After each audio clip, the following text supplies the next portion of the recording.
जय हिंद दोस्तों। डिस्क्लेमर पढ़ लीजिएगा। मैं सेबी पंजीकृत सलाहकार नहीं हूं दोस्तों। एक खबर निकल के सामने आ रही है अडानी इंटरप्राइजेज लिमिटेड में, इसके लिए इसको कवर कर रहा हूं। नहीं तो राइट इशू भी इसका चालू है, उसके बारे में भी बता देता हूं आप लोगों को। देखिए, मैं आप लोगों को बहुत पहले ही बताया था, समझाया था। सुग्गा जैसे सुग्गा को नहीं समझाते हैं राम राम रटना, वैसे मैं आप लोगों को सब कुछ एकदम डिटेल में समझाया था, सारी की सारी वीडियो बना के। लेकिन आप लोग हो कि आप लोगों को चाहिए क्वालिटी। आप में तो क्वालिटी ही नहीं है, आपके वीडियो में क्या देखेंगे। तो क्वालिटी जहाँ है वहाँ देखिए आप लोग, ठीक है ना। इतना अच्छा वीडियो बनाया था कि पीपी शेयर क्या होता है, केवल 700 लोगों ने दिखाया। बाकी चलिए ठीक है, 1000, 2000, 2500, 3000, ठीक है, व्यूज अच्छा है, कोई बात नहीं है। लेकिन वही बात है ना कि जो चाहिए वो नहीं है। अप्लाई करने से पहले पूरा गणित समझ लीजिएगा। एकदम वीडियो बना के डिटेल में बताया था, और उसी वीडियो में अप्लाई कैसे करना है ये भी सिखाया हूँ। उसकी भी वीडियो की भी लिंक है, समझ रहे हो। क्लियर। मैं इस वीडियो में आप लोगों को समझाया था कि अप्लाई करने में अभी दिक्कत है। अप्लाई करने का कंडीशन दूसरा होता है, अप्लाई नहीं करने का कंडीशन दूसरा होता है। कैलकुलेशन के हिसाब से जब डिस्काउंट पे शेयर ट्रेड कर रहा होता है, आरी शेयर जो ज़्यादा डिस्काउंट पे ट्रेड कर रहा होता है, तब उसको अप्लाई करना सही रहता है। नहीं तो आरी शेयर अगर कम डिस्काउंट पे ट्रेड कर रहा है तो उसको सेल करना बेहतर माना जाता है। ये रूल है, ठीक है ना, राइट इशू, ठीक है ना। और वहीं आप लोगों से बोला था कि अगर आप लोग 5-7 लोग 10 लोग तैयार हो तो मैं इसमें जूम मीटिंग एक करके 1-2 घंटे का पूरा जो है गणित आपको समझा दूंगा लाइव। उसमें आपका क्वेश्चन आंसर भी हो जाएगा। लेकिन आप लोगों के साइड से कोई भी दो दो बंदे किए थे जैसा याद है। चलिए ठीक है, छोड़ दीजिए। अभी की क्या स्थिति है, अभी के बारे में यहाँ पे बात करेंगे। तो पहले एक न्यूज आ रही है, 72-73% हिस्सेदारी ये लोग खरीदने वाले हैं। एक कंपनी है जिसका नाम यहाँ पे ऊपर दिख जाएगा हम लोगों को। यहाँ पे कंपनी कह रही है कि इसकी अडानी डिफेंस टेक्नोलॉजी लिमिटेड, जो कंपनी की पूरी स्वामित्व वाली का सहायक कंपनी है, यह होराइजन एरो स्पेस लिमिटेड की सब्सिडरी कंपनी में, जिसमें जो है 50% यहाँ पे इसकी हिस्सेदारी है A T S T L की। और यहाँ पे देखेंगे तो 50% प्राइम एरो स्पेस की हिस्सेदारी है। उन्होंने यहाँ पे शेयर खरीद समझौता यहाँ पे किया है। बताया जा कि flight simulation solution private limited और flight simulation technique centre private limited की सब्सिडरी कंपनी और उसके मौजूदा शेयर धारकों के बीच जो है यह एग्रीमेंट हुआ है, जिसके तहत 72-73% हिस्सेदारी खरीदने पे यहाँ पे बातचीत चल रही है। मतलब समझौता हो चुका है, खरीद समझौता, ये ध्यान में। ये टोटल जो अगर देखेंगे, जिस ये अधिग्रहण का जो वैल्यू है वो लगभग 820 करोड़ रुपया बताया जा रहा है। कितना? 820 करोड़ रुपया यहाँ पे बताया जा रहा है। तो इसको आप लोग देख लीजिएगा, एक बढ़िया सी खबर है। हो सकता है कि इसके वजह से जो ये आज आपको दर्द मिला है 2.5% का, 3% का, शायद से ना मिले। अगर ये न्यूज काम करती है अधिग्रहण वाली तो ठीक है ना। ठीक है, शेयर कंपनी में ट्रेड हुआ है, आज भी शेयर में 66 पॉइंट की गिरावट आई है। अब पीपी, ये पीपी सॉरी, आरी शेयर जो है ना, ये इसी शेयर का परछाई है, अदानी इंटरप्राइजेज के मेन शेयर का। मेन शेयर में अगर गिरावट आएगी तो फिर दुनिया की कोई ताकत जो है इसको गिरने से नहीं रोक सकती, ये भी गिरेगा। मेन शेयर में अगर तेजी आएगी तो फिर इसमें भी तेजी की संभावना बनी रहेगी। हालांकि डिस्काउंट प्रॉपर रहना चाहिए, नहीं तो कम डिस्काउंट रहेगा तो डिस्काउंट भी डिस्काउंट करना लगेगा, तो फिर शायद से तेजी ना भी हो, ठीक है ना। तो ये आप समझ के चलिए। अभी के हिसाब से बार बार आप लोगों को समझाया हूं कि जब भी आरी शेयर का वैल्यू आप लोगों को कैलकुलेट करना पड़े तो करेंट प्राइस में से आप 1800 इसका जो इशू प्राइस है वो घटा देंगे, तो ये जो आरी शेयर ट्रेड कर रहा है इसका एक्चुअल वैल्यू निकल के सामने आएगा। ये भी मतलब ऊपर नीचे होता रहेगा।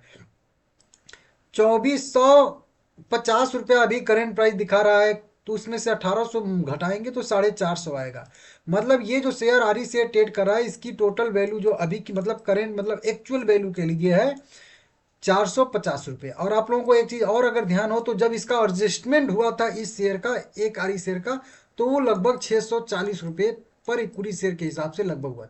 वहां से देख तो 200 पॉइंट पर आरी शेयर के हिसाब से आपको लॉस हो रहा है, क्योंकि वो उतना कम वैल्यू गिर के ट्रेड कर रहा है। लेकिन ठीक है, फिर भी अब 450 रुपये इसका एक्चुअल वैल्यू है, लेकिन अब उससे भी देखेंगे तो ये 418 रुपये पे ट्रेड करा है। मतलब 220-30 पॉइंट ये डाउन ट्रेड करा है अपने एक्चुअल वैल्यू से। मतलब जो एडजस्टमेंट हुआ था, इसीलिए मैं बोला था कभी मतलब जिंदगी में इसके आरी शेयर के लिए रिकॉर्ड डेट के लिए जो है आप 9 शेयर खरीद के एक आरी शेयर के लिए मत जाइएगा। 400 रुपये वाले शेयर के लिए आप लोगों का कितना कल हमका लग जाएगा, और वो आप आज लाइव देख सकते हो एकदम क्लियर जो चीज़ बताया था कि 3 शेयर खरीदने के लिए 25 शेयर आपको खरीदना पड़ेगा, तब 3 आरी शेयर मिलेगा, और वो 400 500 रुपये पे ट्रेड करेगा। इससे अच्छा है कि जब ट्रेड करेगा तभी आप लोग देख लीजिएगा। इस समय की बात कर रहा था उस समय। अब देखिए ठीक है, अब अभी एक्चुअल वैल्यू इसकी जो है ट्रेड कर रहा है 450, लेकिन ट्रेड कर रहा है एक 420 पे, मतलब अभी भी 30-32 पॉइंट का डिस्काउंट पे ही ट्रेड कर रहा है। मतलब ट्रेड करना चाहिए इसको 450 पे, लेकिन ट्रेड कर रहा है 32 पॉइंट डाउन, 418 पे। तो अभी भी 32 पॉइंट का डिस्काउंट है। क्या इतना डिस्काउंट सही है? बिल्कुल नहीं सही है। कम से कम इस पे जो है कह लीजिए कि 100 पॉइंट या 80 पॉइंट इस तरीके से डिस्काउंट रहना चाहिए मेरे हिसाब से, क्योंकि 3 बार एडजस्टमेंट होना है। 3 बार, एक बार आरी शेयर मिला है तो अभी डिस्काउंट पे 35 रुपया ट्रेड कर रहा है ना, तो फिर जब एक पीपी शेयर मिलेगा तब भी कुछ डिस्काउंट पे ट्रेड करना होगा इसको, फिर उसके बाद PP1 मिलेगा, क्योंकि 3 बार पेमेंट करना है ना। एक बार 900, फिर एक बार 450, फिर एक बार 450, ठीक है ना। ये 3 बार में पेमेंट करना है, 1800 एक ही बार में पेमेंट नहीं करना। तो ये चीज़ यहाँ पे आएगा, ठीक है ना, देख लीजिएगा। तो अभी भी क्या करना चाहिए, तो मेरा तो व्यू रहेगा, देखिए अगर मेन शेयर में तेजी आएगी तो इसके आरी शेयर की भी वैल्यू बढ़ेगी बढ़ेगी, ये नॉर्मल चीज़ है, क्योंकि दोनों कनेक्ट हैं एक से दूसरे से। लेकिन अभी भी 32 पॉइंट के लिए अप्लाई करना मेरे हिसाब से सही नहीं रहेगा, ठीक है ना, क्योंकि 32 रुपये के लिए अप्लाई करोगे और ये 32 पॉइंट गिर जाएगा तो फिर वही बेफालतू हो जाएगा। तो कुल मिला के मेरा शुरू से ही व्यू है कि इसमें ना ही राइट इशू के लिए जाना है, ना ही आरी शेयर के लिए। तो आरी शेयर मिल गया है, तो पहले से ही बताया था, उस समय भी जब बताया था तो लगभग कुछ करके 600 के आसपास मेरे हिसाब से ट्रेड कर रहा था आरी शेयर, और वहां से देख सकते हो 180 पॉइंट डाउन हुए। समझ रहे हो? ये सारी की चीज़ें हैं। हालांकि ठीक है, अगर आप लोगों की मर्जी है तो आप लोग जाके अप्लाई कर लीजिएगा। 5 दिसंबर आरी शेयर के ट्रेडिंग, ये ट्रेडिंग जो हो रही है ना 418 रुपये वाले शेयर की, ये केवल 5 दिसंबर तक ही इसकी ट्रेडिंग होगी, उसके बाद बंद हो जाएगी। 10 दिसंबर तक मौका है अप्लाई करने का, तो ये 2 डेट आप लोगों को नोट करके रखना चाहिए। बाकी अलॉटमेंट वो सब मिल जाएगा, उसका दिक्कत नहीं है, ठीक है ना, देख लीजिएगा आप लोग अपने हिसाब से। तो इस तरीके से एक और भी बताया था कि अगर ज़्यादा से ज़्यादा आप लोग लाइक करोगे वीडियो को तो मैं पूरा एडजस्टमेंट सिखाऊंगा आप लोगों को, यहाँ पे बना के रखा था, लेकिन फिर आप लोगों के तरफ से रिस्पॉन्स नहीं आया तो छोड़ दिया, जाने दीजिए, ठीक है। तो ठीक है, देख लीजिएगा आप लोग अपने हिसाब से। बाकी ठीक है, अभी भी अडानी इंटरप्राइजेज में थोड़ा सा दिक्कत रहेगा, और देखते हैं कल न्यूज काम कर जाएगी तो रिकवरी आ जाएगी, नहीं आएगा तो नहीं आएगी, ठीक है ना। और जब तक राइट इशू ओपन रहता है, ये भी मैं आपको बता दूं, ये जब तक कम से कम कह लीजिए ये 5 दिसंबर नहीं बीतता है कम से कम आरी शेयर के ट्रेडिंग का लास्ट डेट, तब तक नॉर्मल शेयर जो रहते हैं वो प्रेशर में ही रहते हैं। इसके पीछे का लॉजिक होता है, कारण होता है, ऐसा नहीं वो होता है, ठीक है ना, ये ध्यान दीजिएगा। जब आरी शेयर की ट्रेडिंग बंद हो जाती है तब कहीं जाके थोड़ी सी रिकवरी की संभावना बनती है, और वो रिकवरी जो है अलॉटमेंट या क्रेडिट या लिस्टिंग डेट 16 दिसंबर तक चलती है। मतलब ये जो कह लीजिए सीधी सीधे भाषा में जो गिरावट हो रही है, ये मान के चलिए कि 5 दिसंबर तक लगभग लगभग प्रेशर में शेयर रहता है। उसके बाद थोड़ी सी रिकवरी की संभावना बनती है, और वो रिकवरी 16 दिसंबर तक जारी रहती है, 16 दिसंबर के पहले। फिर जिस दिन लिस्ट होता है आरी शेयर, उस दिन भी प्रेशर में शेयर रहता है। क्यों? क्योंकि वही मतलब नए शेयर जारी होते हैं। हालांकि इसके में केस में तो PP शेयर जारी होंगे, तो शायद से फर्क ना पड़े इसके मेन शेयर पे, ठीक है ना, देख लीजिएगा।